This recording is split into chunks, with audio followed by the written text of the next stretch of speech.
Hello friends, मेरा नाम अतुल धारीवाल। मैं हिमाचल से हूँ और मैं हिमाचल का पहला बंदा हूँ जो ऑस्ट्रेलिया में आशु भारद्वाज वीज़ा एडवाइज़र के थ्रू पहुँचा हूँ।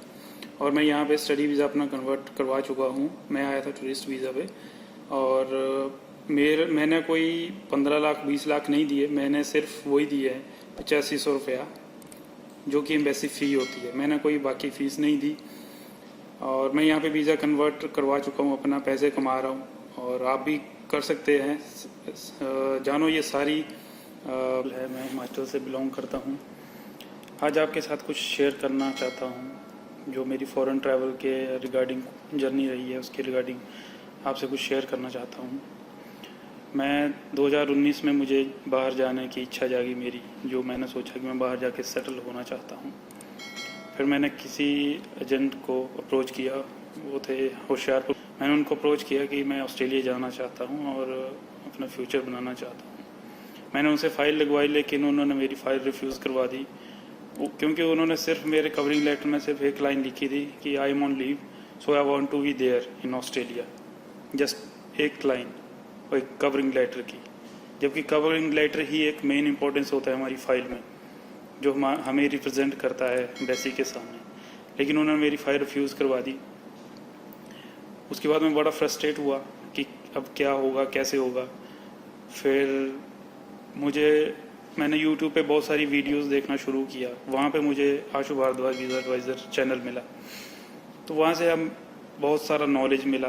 फिर धीरे धीरे आशु भाई को अप्रोच करना शुरू किया। लेकिन वो एक बात है कि जब तक आपका टाइम ना आया हो, आपका वो फ़ोन भी नहीं उठाएंगे। तो जब मेरा टाइम आया तो वो आया कोई 2 साल बाद, जैन 2021 में मेरा पहली बार फ़ोन उठाया था आशु भाई ने। तो उसके बाद मैंने उनसे मिलना शुरू किया, उनसे अपॉइंटमेंट ली, बात की। तो उसके बाद मेरी जो जर्नी थी और डॉक्यूमेंट बनाने की, सब कुछ जैसे जैसे उन्होंने बताया वैसे वैसे हमने किया।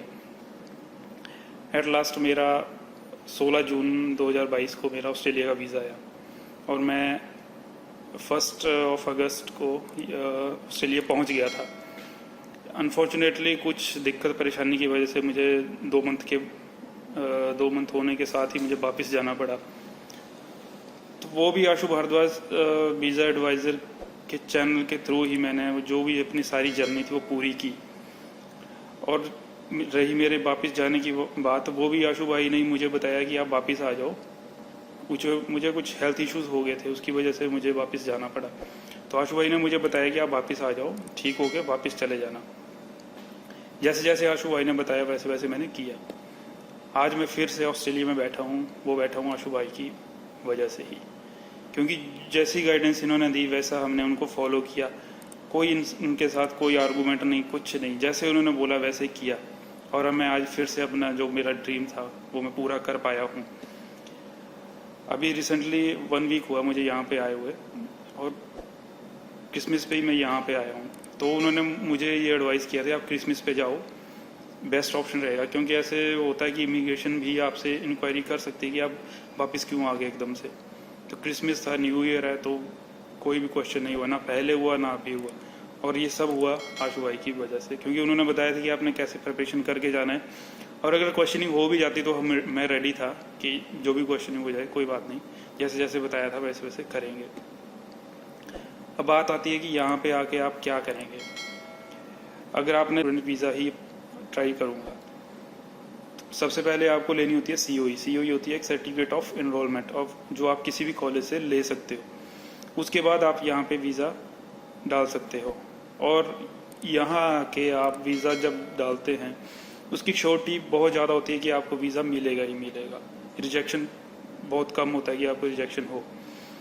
और जब तक आपका वीज़ा नहीं आता तब तक आप ब्रिजिंग वीज़ा पे होते हो। अगर आपने अभी वीज़ा डाला भी नहीं है, उसके पहले भी आप कैश पे भी या कहीं पे कुछ काम कर सकते हो।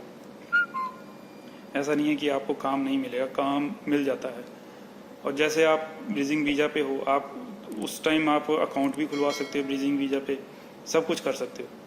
बस ये है कि आपका जैसे TFN नंबर होता है, टैक्स फाइल नंबर, वो नहीं खुलता है, लेकिन आप अपने अकाउंट में पैसे डलवा सकते हो, उसमें कोई इशू नहीं होता।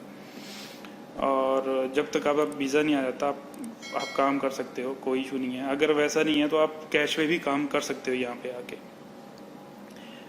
बाकी यही बोलना चाहता हूँ, जब तक आपका टाइम नहीं आता तब तक आप अपने डॉक्यूमेंट पे ध्यान दो, अपने बारी का इंतज़ार करो, उन आशु भाई के टच में रहो, उनकी सारी वीडियोस देखो, जो जो कहते हैं वैसे वैसे करो, आपको ज़रूर सफलता मिलेगी।